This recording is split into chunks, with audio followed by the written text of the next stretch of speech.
সুপ্রিয় দর্শক, আজ মঙ্গলবার আরজি করের নৃশংস হত্যাকাণ্ডের তৃতীয় শুনানি চলছে সুপ্রিম কোর্টে। আর সেই দিকে তাকিয়ে রয়েছে সারা দেশের সমস্ত শুভবুদ্ধি সম্পূর্ণ মানুষ। আর শুনানির শুরুতেই ডাক্তারদের দাবিকে মান্যতা দিয়ে রাজ্যের বর্ষিয়ান আইনজীবী কপিল সিব্বালের আর্জি খারিজ করে দিলেন সুপ্রিম কোর্টের দুই বিচারপতি সহ প্রধান বিচারপতির ডিভিশন বেঞ্চ। শুধু তাই নয়, বর্ষিয়ান আইনজীবী কপিল সিব্বালের কোনো কথাই শুনলেন না আজ বিচারপতিরা। শুনানির শুরুতেই একেবারে জোর ধাক্কা খেলেন। শুধু তাই নয়, আর ধাক্কার পাশাপাশি একেবারে বিস্ফোরক হয়ে উঠলেন আজ তিনজন বিচারপতি। কোন ঘটনার প্রেক্ষিতে এত বিস্ফোরক হয়ে উঠলেন সুপ্রিম কোর্টের এই তিনজন বিচারপতি?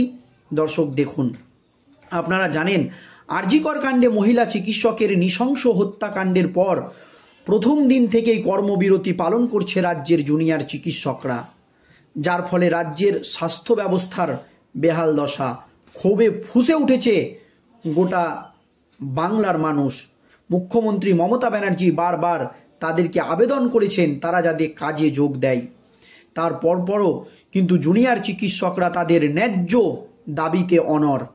আর এই মর্মে বর্ষিয়ান আইনজীবী কপিল সিব্বাল এর আগের শুনানিতে সুপ্রিম কোর্টে জানিয়েছিলেন যে জুনিয়র চিকিৎসকদের কর্মবিরতির জেরে এই রাজ্যের 23 থেকে 25 জন সাধারণ নাগরিকের মৃত্যু হয়েছে এবং 7 লক্ষ লোক চিকিৎসা করাতে এসে হয়রানির শিকার হয়েছেন। এই দাবি করেছিলেন বর্ষিয়ান আইনজীবী কপিল সিব্বাল। তার পরপরই ক্ষোভে ফুঁসে উঠে জুনিয়র চিকিৎসকরা। যদিও তখন কপিল সিব্বালের কথা শুনে সুপ্রিম কোর্টের আইনজীবী পরিষ্কার বলে দিয়েছিলেন জুনিয়র চিকিৎসকরা যদি মঙ্গলবার বিকেল 5টার মধ্যে কাজে যোগ না দেয় তাহলে কিন্তু রাজ্য সরকার যদি তাদের বিরুদ্ধে কোনো কঠোর পদক্ষেপ নেয় সুপ্রিম কোর্ট হস্তক্ষেপ করবে না। এই কথা কিন্তু জানিয়েছিলেন সুপ্রিম কোর্টের প্রধান বিচারপতি DY চন্দ্রচূড়।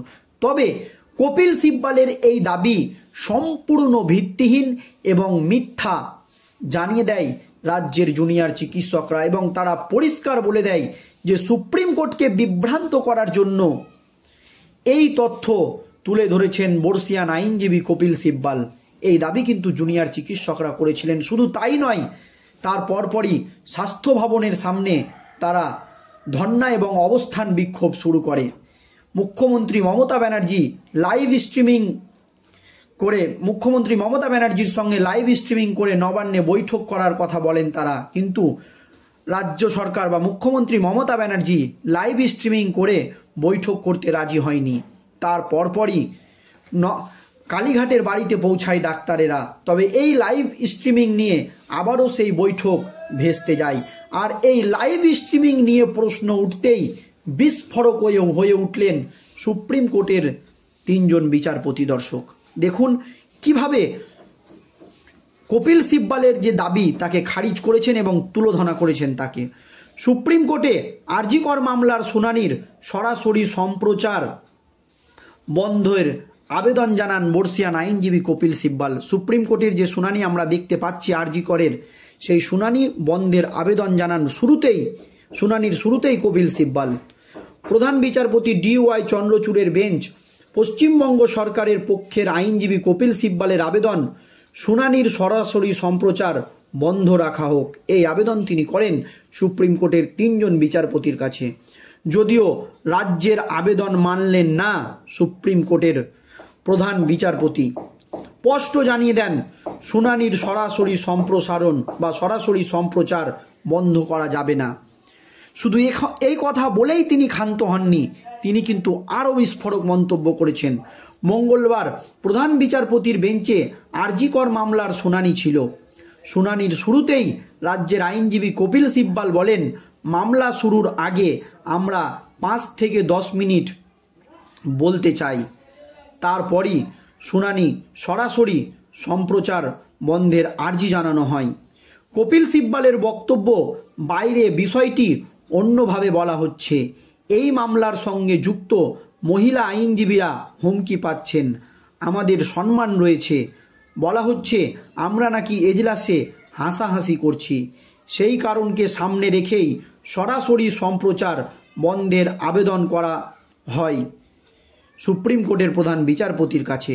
তবে সুপ্রিম কোর্টের দুজন বিচারপতি সহ প্রধান বিচারপতি স্পষ্ট বলে দেন, সরাসরি সম্প্রচার বন্ধ করতে পারবো না বা বন্ধ করা যাবে না। এই মর্মে তিনজন বিচারপতির যুক্তি, এটা একটি জনস্বার্থ মামলা, সেহেতু সরাসরি সম্প্রচার বন্ধ করতে পারবো না। পরিষ্কার তারা কপিল সিব্বলকে এই কথা বলে দেন। উল্লেখ্য, আর.জি. কর কাণ্ডে জুনিয়র ডাক্তারের সঙ্গে মুখ্যমন্ত্রী মমতা বন্দ্যোপাধ্যায়ের বৈঠক অন্তরালে হয়ে দাঁড়িয়েছিল সরাসরি সম্প্রচারের বিষয়টি। আন্দোলনরত চিকিৎসকদের দাবি ছিল বৈঠকের স্বচ্ছতা বজায় রাখতে সরাসরি সম্প্রচার করা প্রয়োজন, যদিও প্রশাসন সেই দাবি মানতে নারাজ ছিল। আর সরাসরি সম্প্রচার না হওয়ায় পরপর দুবার বৈঠক ভেস্তে যায়। আর এই সরাসরি সম্প্রচার নিয়ে শুরুতেই প্রশ্ন তুলতে গিয়েছিলেন বর্ষিয়ান আইনজীবী কপিল সিব্বল। আর শুরুতেই কিন্তু গলা ধাক্কা খেলেন সুপ্রিম কোর্টের তিনজন বিচারপতির কাছে। দর্শক, 5 দফা দাবিতে স্বাস্থ্য ভবনের সামনে ধর্ণা চালাচ্ছেন জুনিয়র ডাক্তারেরা। তাদের দাবি মানা না পর্যন্ত অবস্থান তোলা হবে না, স্পষ্ট জানান তারা। এই নিয়ে গত কয়েকদিনে রাজ্য এবং আন্দোলনকারীদের মধ্যে টানাপড়েন চলছে। জট কাটাতে শুক্রবার আন্দোলনকারীদের মঞ্চে পৌঁছে গিয়েছিলেন মুখ্যমন্ত্রী। তারপর কালীঘাটে তার বাড়িতে ডেকে পাঠানো হয় বৈঠকের জন্য। কিন্তু সরাসরি সম্প্রচারের দাবি রাজ্য সরকার না মানায় বৈঠক হয়নি। সোমবার শেষ পর্যন্ত রাজ্যের শর্ত মেনে নিয়ে সরাসরি সম্প্রচারের দাবি থেকে সরে আসে জুনিয়র ডাক্তারেরা। গত কয়েকদিন ধরে রাজ্য রাজনীতিতে আলোচনায় ছিল এই সরাসরি সম্প্রচারের বিষয়টি। মঙ্গলবার শুনানিতে উঠল সেই সরাসরি সম্প্রচারের প্রসঙ্গ। দেখুন দর্শক, মঙ্গলবার শুনানিতেই প্রথমেই কিন্তু এই মন্তব্য বা এই কথা তুলেছিলেন রাজ্যের বর্ষিয়ান আইনজীবী কপিল সিব্বল এবং দেশের 3 জন বিচারপতি, প্রধান বিচারপতি সহ আরও 2 জন বিচারপতি পরিষ্কার জানিয়ে দেয় এটা জনস্বার্থ মামলা। সরাসরি বা লাইভ স্ট্রিমিংয়ের যে সম্প্রচার চলছে সেটা বন্ধ করা যাবে না।